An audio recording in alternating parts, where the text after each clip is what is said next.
Merci, Monsieur le Président, Madame la Ministre, chers collègues. Je voudrais évoquer 2 points par rapport à cet article 4. Le premier, pour dire que nous avons voté la PMA pour toutes les femmes. Il nous faut maintenant adapter le Code civil. L'accouchement ne peut pas ou ne peut plus être le seul prérequis à la reconnaissance de la filiation. La commission spéciale avait amélioré le dispositif initial en acceptant d'intégrer la déclaration anticipée de volonté, supprimant ainsi une première discrimination. Mais il persiste des discriminations dans le dispositif actuel. D'abord, discrimination entre les couples hétérosexuels et les couples de femmes, d'une part, et discrimination entre les femmes, d'autre part. En effet, une femme célibataire ou mariée avec un homme deviendrait mère par le fait naturel qu'elle accouche, mais une femme en couple avec une autre femme ne sera reconnue mère uniquement par reconnaissance devant notaire.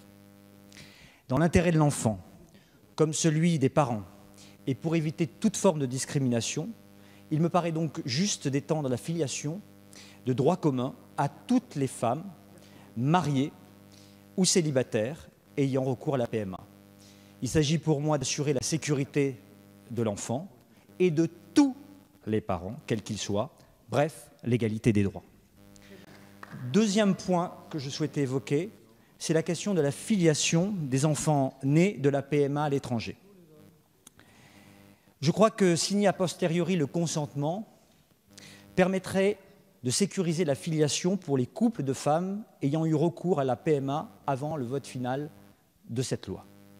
Le fait que la production de preuves révélant le lien de filiation entre l'enfant et sa deuxième mère soit un prérequis à la reconnaissance de la filiation est important et nous pourrions donc être vigilants à la fixation par décret de ces preuves. Par exemple, il y a l'amendement d'un de nos collègues, Solignac, qui me paraît un bon amendement, qui permettrait de sécuriser le lien de filiation existant naturellement entre les deuxièmes mères qui n'ont pas pu adopter leur enfant, par exemple pour les couples de femmes non mariées. Et là aussi, je crois qu'il en va encore de la protection de l'enfant et de l'égalité des droits entre tous les parents. Je vous remercie. Merci à vous, Monsieur Bournazel.